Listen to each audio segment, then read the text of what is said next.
Hi, my name is Josh. I have made hundreds of pizzas in the last few months to develop our newest product, the Home Slice. Stick with me as I share with you all the need-to-knows of pizza dough.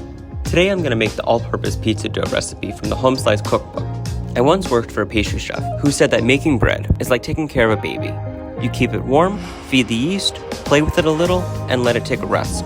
Starting with water that is between 105 and 110 degrees Fahrenheit is key as it helps wake yeast from its slumber. And what do babies want right after a nap? Food, which takes the form of sugar in our dough. A little salt not only adds flavor, but helps with gluten development. And some oil makes the dough nice and smooth. After adding the flour, it's playtime. Kneading and stretching the dough helps develop gluten, which gives the dough its strength to keep its structure while it bakes.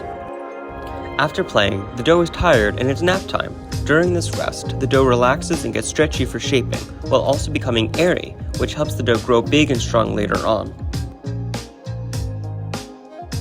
Now, I'll add that if making pizza dough from scratch seems as daunting as raising a child, there's absolutely no shame in buying pre-made dough from the store or a pizzeria. You will be amazed how well it bakes up following these steps in the Home Slice. When it's time to bake, all of this effort has helped the dough reach its full potential, as airy and chewy or crisp and crunchy pizza crust.